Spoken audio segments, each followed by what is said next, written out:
Assalamualaikum warahmatullahi wabarakatuh. Waalaikumsalam. Alhamdulillah, nahmaduhu wa nasta'inuhu wa nastaghfiruh wa na'udzu billahi min shururi anfusina wa sayyiati a'malina. Man yahdihillahu fala mudilla lahu wa man yudlil fala hadiya lahu. Asyhadu an la ilaha illallah wahdahu la syarika lahu wa asyhadu anna Muhammadan abduhu wa rasuluhu la nabiyya ba'dahu. Qala Allah ta'ala ya ayyuhalladzina amanu taqullaha haqqa tuqatih wa la tamutunna illa wa antum muslimun. Ya ayyuhan nasu taqu rabbakum alladzi khalaqakum min nafsin wahidah wa khalaqa minha zawjaha wa bassa minhuma rijalan katsiran wa nisaa wattaqullaha alladzi tasaaluna bihi wal arham innallaha kana 'alaykum raqiba.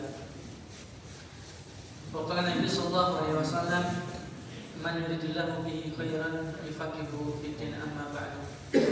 Jamaah sekalian, yang dirahmati Allah Subhanahu wa taala, marilah kita senantiasa bersyukur kepada Allah Subhanahu wa taala pada malam hari ini di tengah kesibukan kita menyambut acara 17-an yang mungkin sebagian di antara kita masih sibuk bungkus hadiah, sibuk menyiapkan perlombaan. Mereka berlomba-lomba untuk memperingati 17 Agustus dan kita di sini alhamdulillah di malam ini masih diberikan Allah kesempatan untuk berlomba juga di dalam meniti jalan-jalan kebaikan. Kita berharap kepada Allah semoga semangat perjuangan kemerdekaan itu akan tetap ada pada diri-diri kita, bukan hanya merdeka dalam segi negara saja, tapi merdeka dalam segi ilmu itu lebih wajib. Kalau kita merdeka kemudian tidak memiliki ilmu, sejatinya dia tidak merdeka, menjadi budak. Budak siapa? Hawa nafsu dan budaknya setan dan budaknya kebodohan. Namun kita berjuang di sini pelan-pelan belajar untuk memerdekakan diri kita dari belenggu-belenggu setan. Salawat dan salam semoga tetap tercurahkan kepada Nabi kita Muhammad sallallahu alaihi wasallam, kepada keluarga beliau, sahabat beliau, dan kepada orang-orang yang senantiasa mengikuti langkah beliau hingga hari kiamat nanti. Amin ya rabbal alamin. Jamaah rahimakumullah, pertemuan untuk malam hari ini kita masuk ke hadis 39 tentang masalah haid. Ya, ini penting untuk kita pahami agar kita mengetahui secara pasti apakah darah haid atau bukan dan bagaimana hukum-hukum yang berkaitan dengan darah haid. An Aisyah radhiyallahu anha anna Fatimah binta Abi Ubaisy sa'alatin Nabi sallallahu alaihi wasallam faqalat. Dari Aisyah radhiyallahu anha bahwasanya Fatimah bintu Al-Hubaisy, ini bukan anak Nabi ya, namanya kan sama jemaah. Fatimah binti Abu Ubaisy bertanya kepada Nabi dan dia mengatakan kepada Rasulullah SAW, ini mustahadu fala adhuru fa'adahu salat. Kata beliau, si wanita tadi, Fatimah tadi, sesungguhnya aku mengalami pendarahan sehingga aku tidak pernah suci. Mengalami apa? Pendarahan, ini bukan haid dan tidak pernah suci. Apakah kemudian aku, kata si Fatimah tadi, harus meninggalkan sholat? Beliau mengatakan, lah, tidak. Inna dzalika irqun. Itu darah adalah darah irq. Ya, dari pembuluh darah, Pak. Darah apa? Irq itu ya darah selain haid. Ya. Walakin dari sholata qadral ayyamil lati kunti tahidina fiha. Akan tetapi tinggalkanlah sholat selama jumlah hari yang biasanya kau mengalami haid. Berarti apa jemaah? Ini darahnya keluar terus. Kemudian apa? Nabi memerintahkan untuk tidak sholat di hari biasa dia haid. Nanti kita jelaskan jemaah secara mendetail. Jadi kemudian setelah selesai haid yang biasanya engkau alami, kata beliau, kemudian mandilah dan sholatlah. Hadis riwayat Imam Bukhari dan Imam Muslim. Di dalam riwayat yang lain disebutkan, kata Nabi SAW, walaisat bil haidah, itu bukan darah haid, kata Nabi. Fa idza aqbalatil haidatu fatarukis sholata. Apabila haid itu datang kepadamu, maka tinggalkanlah sholat. Fa idza dhahaba qadruha faghsili anki dama wa sholli. Ketika memang sudah berlalu masa haidmu, maka basuhlah darahmu, maka kemudian sholatlah. Maka jamaah sekalian, di sini Fatimah bintu Abi Hubais yang menyebutkan, yang menyampaikan kepada Nabi SAW tentang hal yang dia alami dari pendarahan yang terus-menerus keluar. Ini bukan sebuah aib jamaah. Ya, karena kalau dia diam, maka apa? Ilmu tidak akan sampai. Dia anggap itu adalah darah yang menghalangi dia untuk sholat. Maka penting dalam perkara-perkara yang sekiranya kita tidak paham atau masih ragu, harus kita rajin bertanya. Kalau memang pertanyaan tersebut menyangkut masalah pribadi, ya tetap kita bertanya, tetapi tidak di halayak ramai. Kemudian dia bertanya kepada beliau sallallahu alaihi wasallam, apakah harus meninggalkan sholat karena hal tersebut? Darahnya itu keluar terus jamaah. Pernah atau tidak kita mendapati seorang wanita itu sering keluar darah terus menerus dalam kehidupannya? Pernah nggak Pak? Melihat seorang wanita yang kerjaannya itu haid terus, menurut orang haid terus ya. Pernah atau tidak mendapati yang seperti ini? Kita sendiri pernah? Ada. Ya. Ada yang seperti jelas. Kalau mengatakan ada berarti jelas. Para ulama juga menyebutkan hal tersebut. Nah ini terjadi di zaman Nabi Shallallahu Alaihi Wasallam. Maka ini sakit ya, yang dialami oleh seorang wanita. Kemudian Nabi mengatakan, jangan kau tinggalkan sholat karena darah yang menyebabkan kamu meninggalkan sholat adalah darah haid. Sedangkan itu keluar terus menerus berarti bukan darah haid. Qala As-San'ani, Imam As-San'ani mengatakan, lafaqa Syekhu Abdul Ghani rahimahullah hadal hadis min abwabin fil Bukhari yu'siru ala naziri tatabbuha. Syekh Abdul Ghani menghimpun hadis ini di beberapa bab dalam kitab Al-Bukhari yang sulit bagi orang untuk membacanya, untuk menelusurinya. Memang kalau di permasalahan haid itu agak lumayan jelimet. Jadi di sini jamaah, pertanyaan dari seorang wanita, yang mana wanita tersebut dulunya adalah wanita yang normal. Haidnya berapa hari jamaah normalnya? Kita nggak paham haid kita berapa hari Pak? 7 hari, biasa 7 hari lah ya, 1 pekan. Maka tatkala kemudian dia sakit, keluar darah terus menerus, hitungannya adalah 7 hari dia sakit, dia haid. Karena keluar terus Pak, kita nggak bisa membedakan. Tapi kalau darah tersebut bisa dibedakan, maka mengikuti pola darah tersebut. Jadi darah haid dengan darah istihadhah, dengan darah sakit itu berbeda. Dari segi warna, bau, ya kemudian keluarnya. Sehingga orang yang terkena sakit istihadhah tadi keluar darah terus menerus, ketika dia bisa memahami darahnya aman, dia meninggalkan sholat di waktu darah tersebut warnanya berbeda. Tapi kalau kemudian warnanya sama terus, maka dia harus mengambil di kebiasaan kapan dia haid.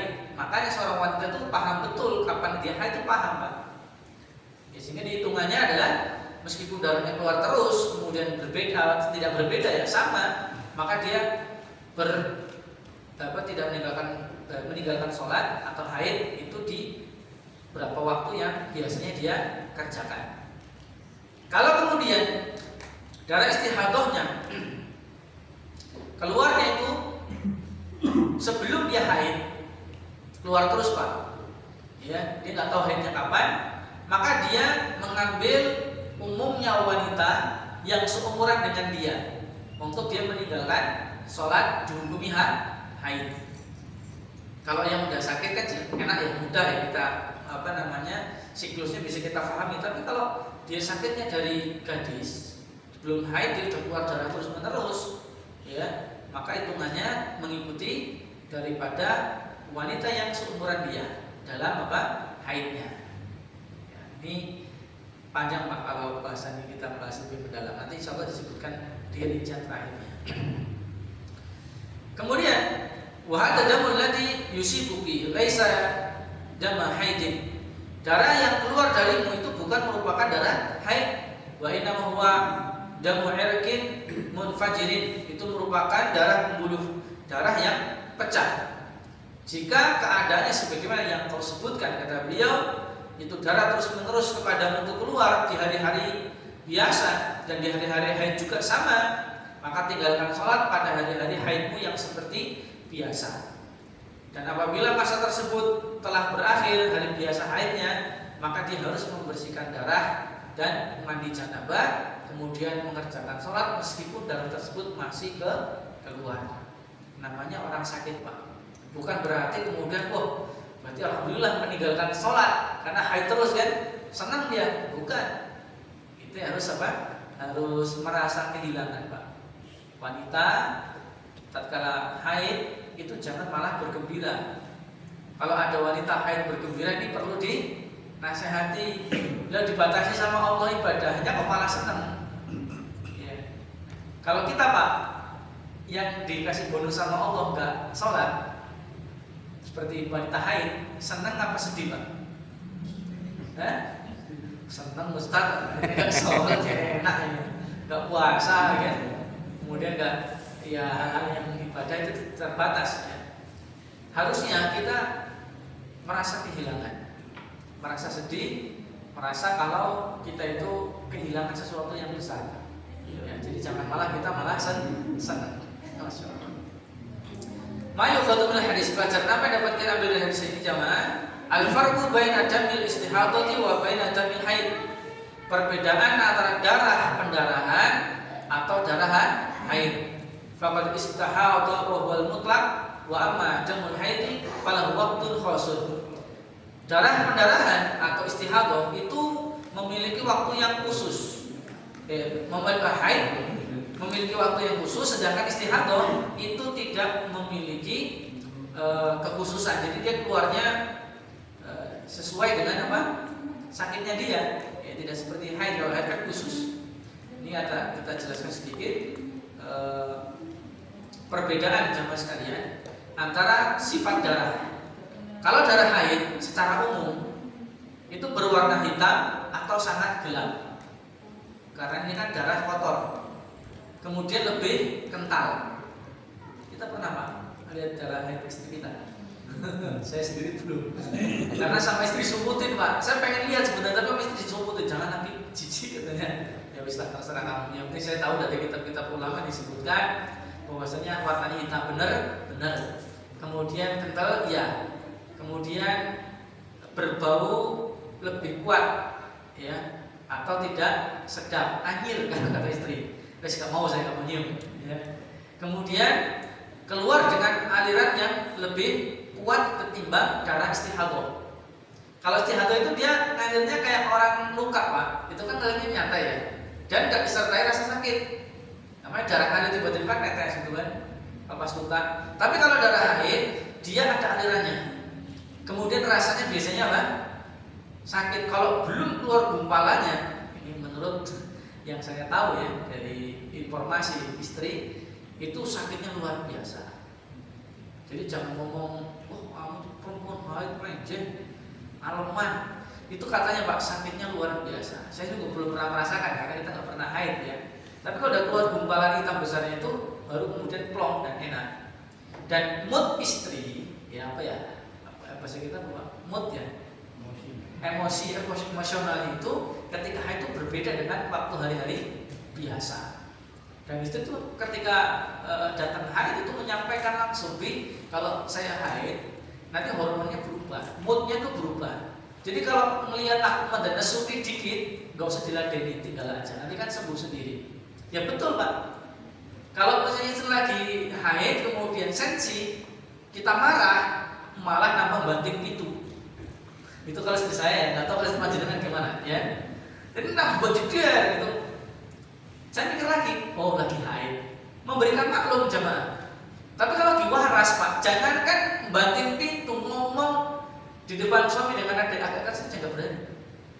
Karena inilah namanya moodnya ya, kita akui memang emosional tinggi, kemudian sakitnya luar biasa, seharian itu bisa sampai tiduran berapa lama, ya itu istri yang kedua. Kalau yang pertama nggak ada efek samping, aman.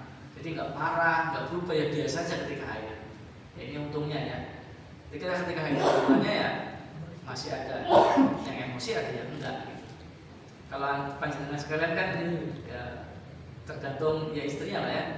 Paling enak kalau punya istri yang ketika haid tidak sakit dan tidak berubah emosionalnya, itu bersyukur Pak.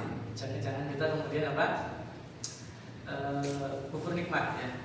Kalau kita punya istri yang ketika haid emosional tinggi, kemudian sakitnya juga luar biasa, kita harus bersabar. Gitu. Kemudian yang berikutnya, kalau darah istihadah itu biasanya merah segar. Beda dengan haid, kalau itu hitam kemudian pekat ya. Kemudian lebih tipis dia. Jadi tidak demblok, kalau bahasa itu demblok ya orang Jawa ya. Jadi lebih tipis, kemudian tidak memiliki bau khas darah haid, cuma bau darah biasa. Ya. Kemudian keluarnya dari pembuluh darah dan dapat terjadi terus menerus. Ya, semoga kita nggak seperti itu ya, mas kan istri kita atau anak-anak kita. Tapi memang ada sakit yang seperti itu. Nah, untuk menentukannya tidak kita jelaskan jemaah sekalian. Biasanya haid itu 7 hari ya, dihitung 7 hari. Kalau memang warna darahnya tidak bisa dibedakan, tapi kalau memang bisa membedakan, insya Allah lebih aman ya, untuk diketahui waktu haidnya. Yang kedua, anna damal istihadati la yamna'u minas sholati wa sairil ibadat. Bahwasanya ketika keluar darah istihadah selain darah haid tadi Pak, keluar terus gitu kan, maka seorang tersebut tetap melaksanakan ibadah sholat dan tetap boleh beribadah dengan ibadah-ibadah yang lainnya yang tidak dikerjakan tatkala haid. Boleh puasa, baca Quran, sholat, ya, bahkan berhubungan dengan suami pun boleh. Tapi ya kalau memang sakit ya jangan kita memaksakan ya, kita obati dulu, kita berobatkan dulu kalau memang bisa diberobatkan. Kalau memang tidak bisa ya boleh untuk kita berhubungan dengan istri tatkala dia sedang istihadah. Kemudian yang ketiga, anna damal haidi yamna'u minas sholati min ghairi qada'in laha. Darah haid menghalangi seseorang itu untuk sholat, dan sholat tersebut tidak perlu diganti atau tidak perlu diqadha. Namun jamaah sekalian, kata beliau di sini, wa taqra Ibnu Daqiq al-Aid fi Ihkamil Ahkam. Dalam kitab Ihkamil Ahkam, Syekh Ibnu Daqiq al-Aid beliau mengatakan, anna dzalika kal mujma'i alaihi min al-khalafi wa salafi illa al-khawarij. Kata beliau, perkara tersebut jamaah apa tadi? Ketika haid tidak perlu ganti sholat, itu sudah disepakati hampir seluruh ulama terdahulu maupun ulama zaman sekarang atau belakangan jamaah, kecuali kelompok khawarij. Kalau kelompok khawarij, mereka mengatakan orang yang haid, wanita yang haid meninggalkan sholat harus dihitung dan harus diganti di hari ketika tidak haid sebagaimana puasa. Ini pendapat siapa? Khawarij. Tapi pendapat mayoritas dari ulama dahulu ataupun yang belakangan mengatakan apa? Tidak perlu ganti sholat. Nanti kita jelaskan Pak bagaimana ngerinya orang-orang Khawarij. Kemudian yang keempat, annal mustahadat allati ta'rifu qadra 'adati haidiha tahsubuha summa taqsilu ba'da inqidaiha. Wanita yang mengalami pendarahan dan mengetahui jumlah kebiasaan hari haidnya hendaklah menghitung hari-hari tersebut, dihitung betul-betul, kemudian mandi setelah masa tersebut berakhir, agar pada hari-hari yang lainnya dia tetap melaksanakan ibadah kepada Allah Subhanahu wa taala ya ketika tidak dilakukan ketika haid. Jadi harus menghitung betul-betul. Kita sebagai suami juga kalau bisa memahami siklus haidnya istri. Jadi kita memahami betul persiapan Pak. Ya karena ketika haid kan kita puasa gitu sih. Ya, istri haid kita puasa, kita harus mencari kesibukan yang lainnya atau kita punya agenda-agenda yang lainnya gitu ketika istri sedang haid, jadi nggak ganggu mereka dan kita juga lebih fokus untuk ibadah. Yang kelima, adaman najisun yajibu ghusluhu. Darah adalah najis yang wajib dibersihkan. Ini menurut daripada istifadah hadis ini. Yang keenam, annahu la yajibu 'alal mustahadati tikrarul ghusli likulli dukhuli waqti sholatin. Wanita yang mengalami pendarahan tidak wajib mengulangi mandi di setiap masuk waktu sholat. Tidak seperti haid ya, kalau haid kan selesai mandi. Kalau untuk istihadah dia harus membersihkan saja tanpa wajib mandi janabah setiap kali dia sholat. Karena beliau mengatakan faksili an kidama wa shalli mushkilun fi dhahirihi li'annahu lam yudkaril ghusla wala budda fi ba'da inqita'i ayyamil haidi min al-ghusli. Beliau menyebutkan bersihkan darahmu dan sholatlah. Secara lahiriah ini tampak sulit dipahami karena tidak menyebutkan mandi. Padahal setelah berakhirnya hari-hari haid wajib mandi. Maka jawaban yang benar kata beliau di sini adalah bahwa riwayat ini meskipun tidak menyebutkan mandi telah mencakup perintah tersebut karena dalam riwayat sahih berbunyi dan mandilah.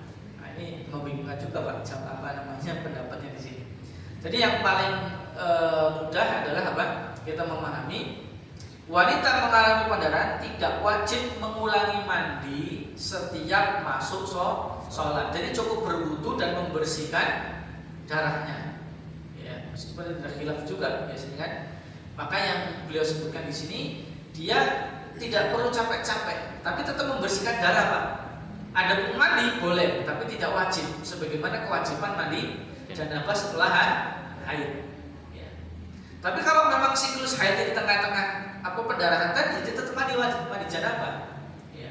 Tapi kalau wanita biasanya jangankan darah ya, ketika keringatan aja langsung mandi, maka boleh untuk menjaga kebersihan. Lalu bagaimana kalau darahnya itu keluar terus? Tetap dia melaksanakan sholat, ya, dengan kondisi darurat. Ya, tetap keluar Pak ya. Tapi sekarang kan sudah ada pembalut lebih mudah. Ya, jadi dikasih pembalut terlebih dahulu, kemudian tetap melaksanakan sholat, bukan kemudian bukan kemudian meninggalkan sholat. Kita masuk hadis berikutnya jamaah sekalian. Hadis yang ke-40, An Aisyah radhiyallahu anha, anna Umma Habibah istuhidat sab'a sinin. Masya Allah, ini lama banget. Ummu Habibah, kata Aisyah, pernah mengalami pendarahan selama 7 tahun. Masya Allah, sangat lama sekali jemaah. Fasalat Rasulullah SAW adalik. Kemudian Ummu Habibah bertanya kepada Nabi tentang hal tersebut. Fa'amaraha an taghtasila. Maka beliau memerintahkan untuk mandi dan bersabda, hadza irqun. Ini merupakan darah pembuluh. Ya, fakanat taghtasilu li kulli sholatin. Dan ketika itu dia pun mandi setiap kali sholat. Bertentangan enggak Pak? Ya, tadi pendapat yang pertama tidak perlu mandi. Yang kedua mandi. Kita akan sebutkan di sini. Jadi Ummu Habibah binti Jahsy mengalami pendarahan selama 7 tahun, bertanya kepada Nabi dalam keadaan tersebut ini bagaimana. Kemudian beliau memerintahkan untuk mandi, dan mandi tersebut setiap kali hendak sholat. Kalau tadi pertama kan tidak. Kita akan jelaskan ikhtilaful ulama, perbedaan pendapat di antara para ulama. Ikhtilaful ulama fi ghuslil mustahadati li kulli sholatin hal yajibu aw la.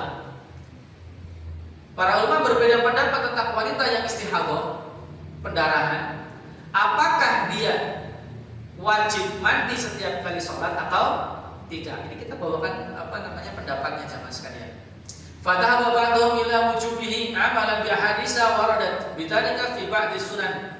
Sebagian ulama berpendapat jamaah sekalian berdasarkan hadis-hadis yang menerangkan demikian dalam kitab As-Sunan, mandi tersebut adalah wajib di setiap kali sholat. Sebagian ulama mewajibkan. Wadah jumhur, mayoritas ulama, kalau tadi sebagian Pak, sekarang Pak, mayoritas ulama. Minas salaf wa minhum Ali bin Abbas wa Aisyah wal khalaf wa minhum a'immah Abu Hanifah, Malik, Ahmad ila adami wujubi mustadillina bil bara'ati al asliyah. Maka di sini beliau menyebutkan pendapat yang kedua. Mayoritas ulama generasi terdahulu termasuk Ali, Ibnu Abbas, Aisyah dan ulama setelahnya, diantaranya adalah Imam Abu Hanifah, Imam Malik, Imam Ahmad, berpendapat bahwa mandi setiap kali sholat itu tidak wajib. Wajib dan tidak wajib. Kalau yang mengatakan wajib sebagian ulama, kemudian yang mengatakan tidak wajib jumhur atau mayoritas ulama termasuk dari sahabat ataupun imam-imam yang ada. Maka hukum asal bahwa hukumnya adalah tidak ada kewajiban, kata mereka. Mereka menjawab hadis-hadis yang berisi perintah untuk mandi bahwa tidak ada satupun di antaranya yang benar-benar kuat. Nah, sehingga di sini beliau memberikan apa? Perbandingan jemaah. Dan saya senang kitab ini matanya itu disebutkan. Yang sering saya pelajari itu, kitab ini rata-rata ngambil pendapat yang lebih kuat, yang lebih matang. Nanti jika kita belajar lagi Pak di bab berikutnya, ternyata khilaf banyak, kemudian sambil disebutkan mana yang lebih kuat dari sisi pendalilan. Kalau kemarin apa Pak yang kita sebutkan kemarin, yang sempat kita bahas, kemudian pendapat yang paling kuat apa kemarin? Ingat gak? Masalah apa sebelumnya? Lupa ya? Saya juga lupa karena gak ingat lagi ya. Kemarin bahas apa gitu ya. Terakhir kita menyebutkan perbedaan ulama dua, kemudian paling kuat apa gitu. Di sini apa di sana ya? Karena saya bahas fikih itu dua tempat. Oh di Pagelaran Pak. Ya di Pagelaran Sewu. Itu masjid umum baru buka juga sebelum puasa kemarin. Masya Allah jamaahnya sekarang luar biasa ramai. Dan yang ngaji ya orang-orang umum semua. Bahkan mereka itu semangatnya luar biasa Pak. Nah, kita salut dengan mereka. Padahal kan kadang-kadang kalau yang isi ustadz yang agak jenggotan kan mandan apa? Mandan males kan, wah ini wahabi ini kan. Ini apa lagi ini kan. Tapi alhamdulillah mereka terbuka. Bahkan pernah panas masalah imam itu membaca bismillah disirkan, dilirihkan atau dikeraskan. Ya, kan pernah kita mendapati ya imam kok bismillahnya lirih, ada imam bismillahnya keras. Jadi sana bahas tafsir juga, kita urut satu-satu dari isti'adzah sampai selesai ini pembahasan terakhir. Besok bahas tentang bacaan amin, apa isinya, bagaimana cara bacanya, utamanya apa. Jadi mereka tadinya sensi banget Pak dengan imam-imam yang nggak baca bismillah, kata mereka itu keras. Tapi setelah kita masuk di bab tersebut, saya memberanikan diri mempraktekkan sunnah Nabi ketika baca Al-Fatihah, bismillahnya tak lirihkan. Setelah salam, tidak ada yang komplain. Kalau ada yang komplain berarti apa? Ngajinya ngantuk, kan gitu. Bukan ngajinya kurang jauh, kopinya kurang kental, bentar, kejauhan malah bingung nanti Pak. Yang dekat-dekat aja. Jadi akhirnya terbuka. Kemarin bahas masalah azan juga demikian, ya. Ketika sholawat sebelum azan itu kita jelaskan ini dari mana mana yang kuat kita jelaskan. Akhirnya kemudian nurut dan mereka ikuti dalil. Ya, meskipun sebagian ada yang masih tetap mempraktekkan, ya tidak masalah. Karena kan pilihan daripada pendapat itu masing-masing. Kita hanya menjelaskan. Termasuk di sini jamaah sekalian, ya ada dua pendapat yang mengatakan pertama adalah wajib untuk mandi setiap kali sholat meskipun dia istihadah. Yang kedua tidak wajib mandi karena beliau menyebutkan di sini hadis-hadis yang berisi perintah tentang mandi setiap kali sholat, ya tidak ada satupun di antaranya yang benar-benar kuat. Itu bukan kita yang mengatakan, tapi pengarang kitab tersebut. Kemudian yang berikutnya, ya, mandinya Ummu Habibah setiap kali sholat hanyalah atas inisiatif sendiri, seperti Abu Hurairah yang tatkala Abu Hurairah berwudu, jamaah, kata Abu Hurairah kan, siapa yang mampu untuk menambah bagian wudunya, maka cahayanya hari kiamat akan semakin banyak. Ini kita bahas juga nanti di bab berikutnya tentang masalah wudu. Jadi siapa yang mampu memanjangkan anggota wudunya, maka panjangkanlah. Ketika diteliti oleh para ulama khilaf, ada yang mengatakan tidak melebarkan bagian wudunya, ada yang melebarkan. Nah, ini membawa hadis Abu Hurairah. Dan beliau menyebutkan di dalam kitab fikih, ya, termasuk di dalam kitab juga nanti disebutkan bahwasanya pendapatnya lemah, jadi itu hanya perbuatan Abu Hurairah sendiri. Nah, nanti dibahas di bab masalah wudu. Belum masuk kan ya? Belum. Tanya atau udah Pak? Berarti di sini berarti. Nggak ingat saya. Jawabannya lupa ini karena nggak nyatet mungkin ya.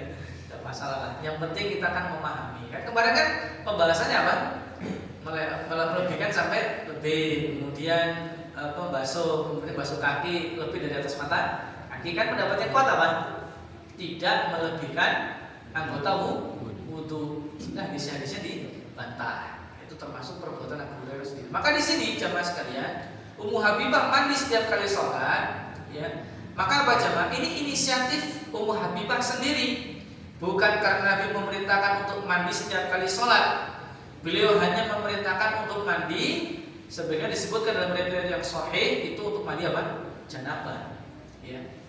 Kemudian bahwa tidak terdapat dalam kedua kitab hadis yang sahih tersebut ataupun salah satunya bahwa Nabi memerintahkan untuk mandi setiap kali sholat. Beliau diperintahkan untuk mandi, tidak memandi setiap kali sholat. Sehingga jamaah sekalian, ini sebagai acuan untuk kita ketika istihadah itu nggak perlu capek-capek. Tapi kalau mau mandi, tidak masalah. Kita kan berbicara apa?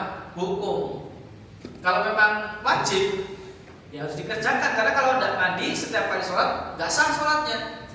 Tapi hukumnya ternyata tidak wajib. Adapun inisiatif seorang wanita ingin mandi, maka tidak mengapa. Ya, yang penting tidak berkeyakinan kalau itu merupakan perintah.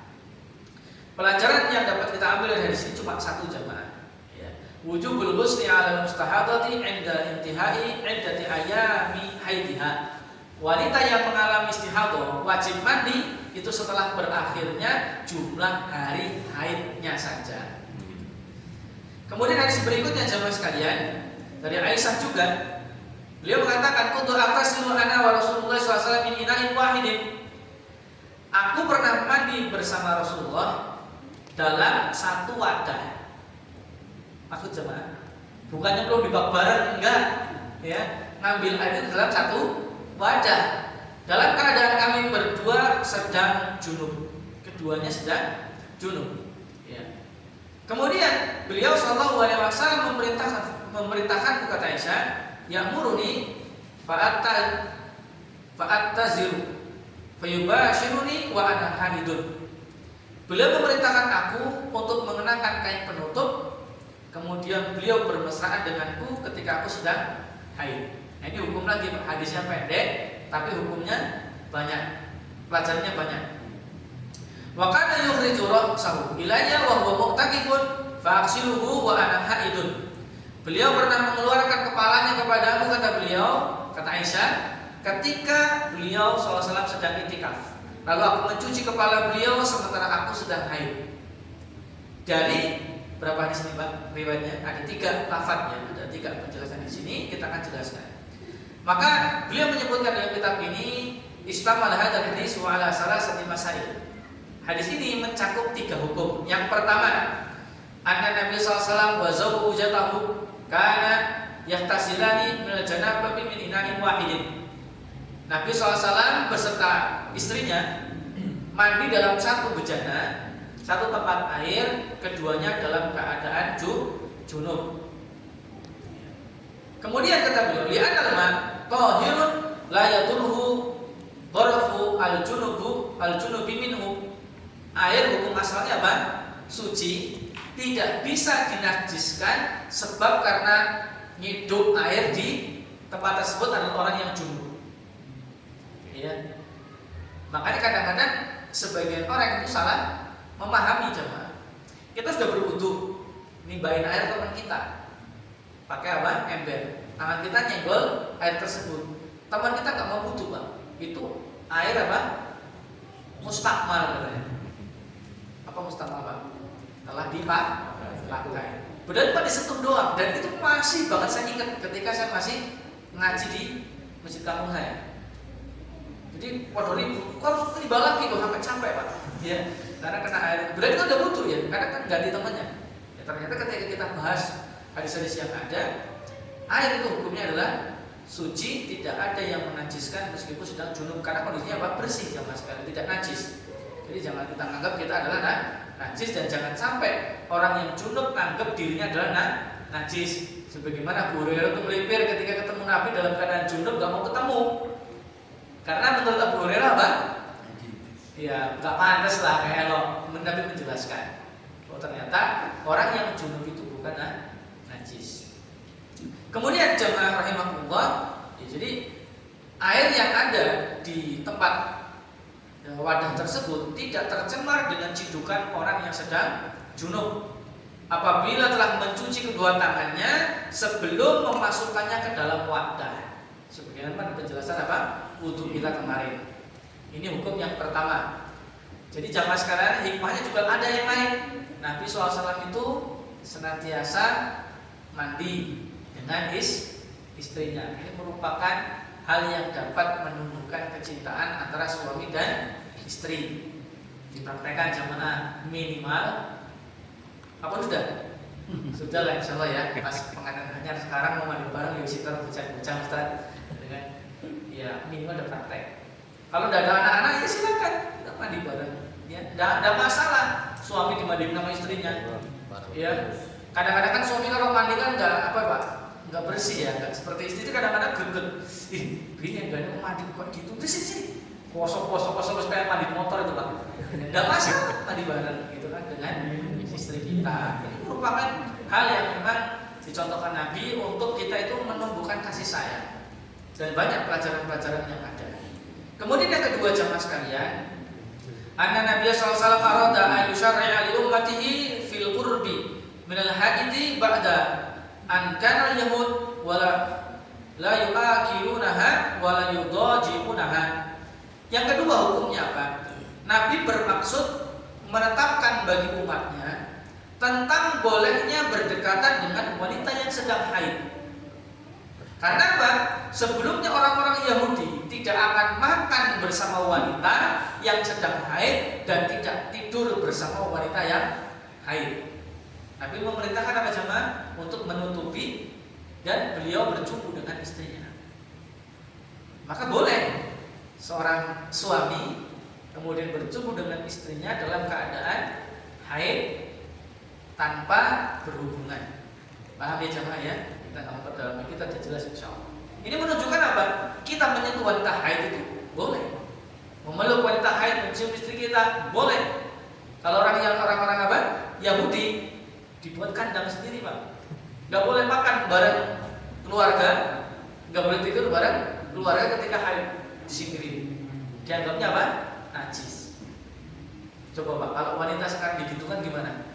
Pengadilan itu banyak yang minta cerai, pasti. Ya, suami saya nggak mau kalau dekat saya ketika haid, misalnya mengharapkan untuk makan bareng, tidur bareng, serempet sama.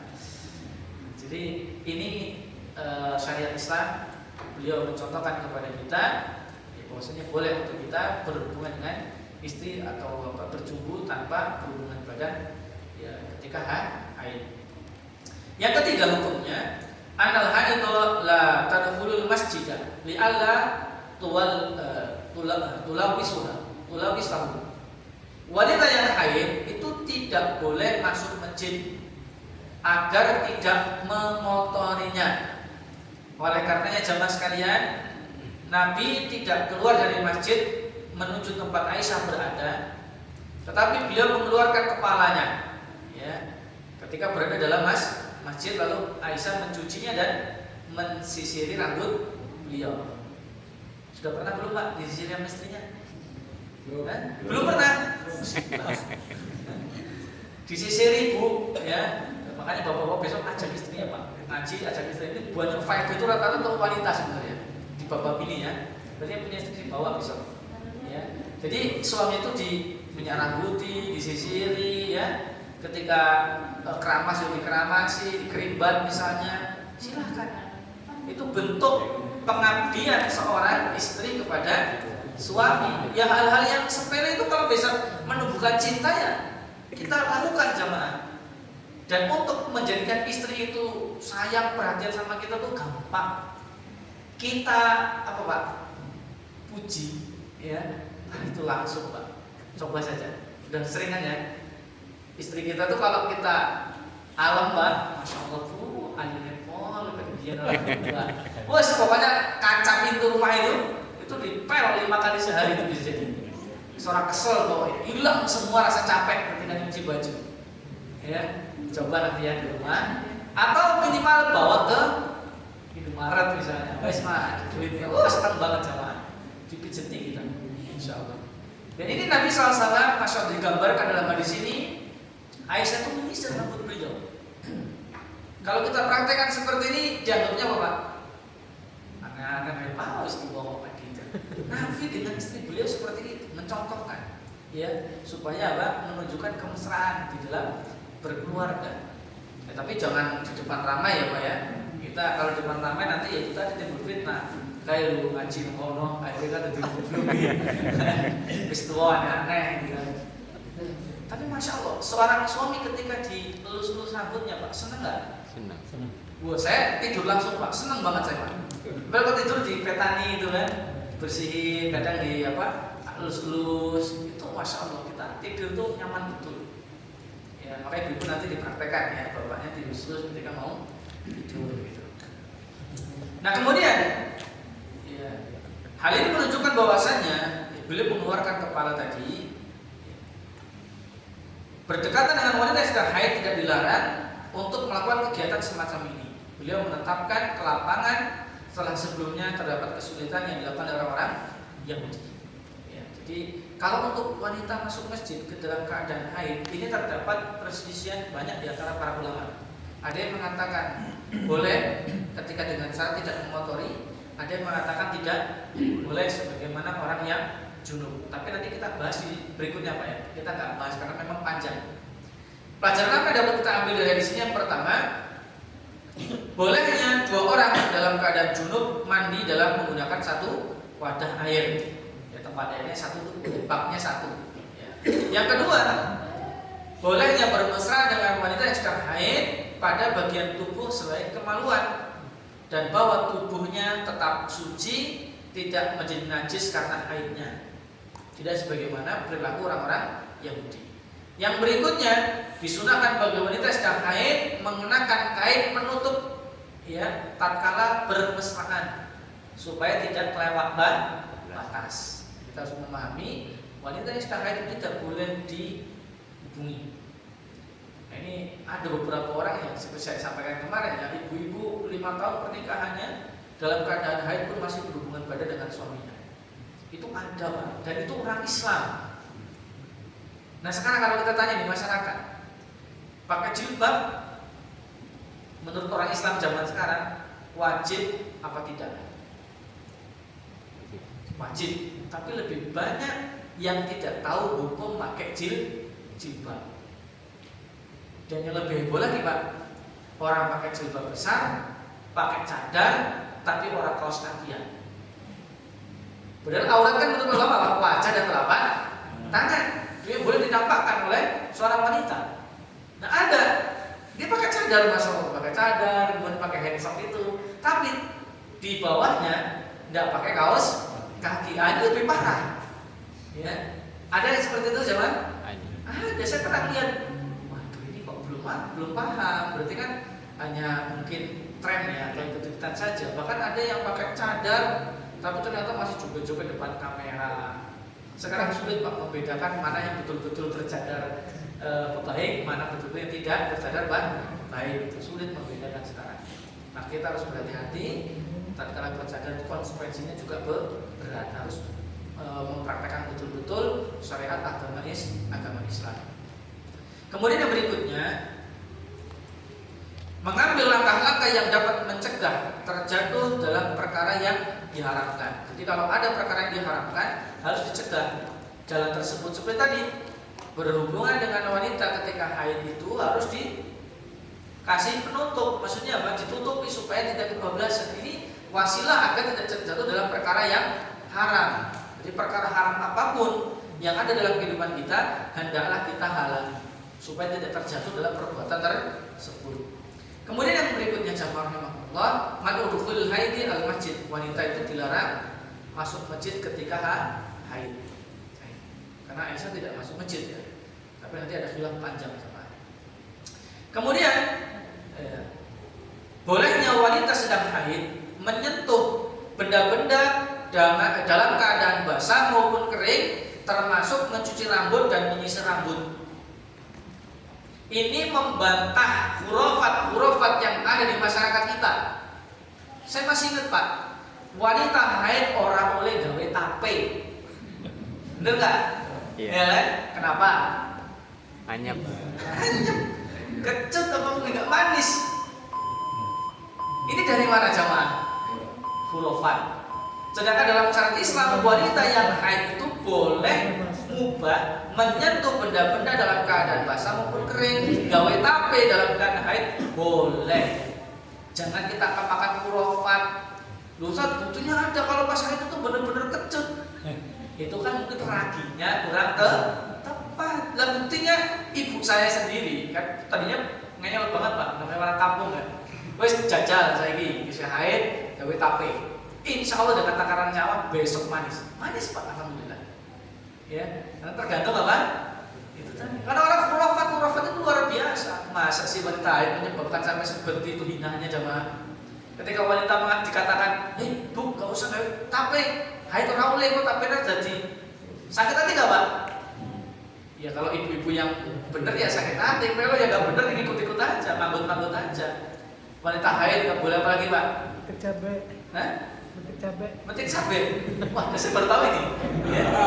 Metik cabai. Kenapa kalau wanita haid gak boleh metik cabai? Hurufatnya apa Pak? Mati. Cabainya mati. Berarti sama kayak orang punya pohon jeruk purut itu, jeruk mana? Kalau kita ngambilnya nggak izin, nanti pohonnya mati, termasuk sirih juga. Saya mikir matinya karena nyebrotnya terlalu kenceng, itu baru mati. Itu kalau cuma sambil 1 daun 2 daun nggak masalah. Tapi mencuri Pak ya, karena nggak izin. Jadi khurafat yang ada itu jangan dikait-kaitan dengan haid. Itu rata-rata semua berasal dari sesuatu yang tidak ada dasarnya.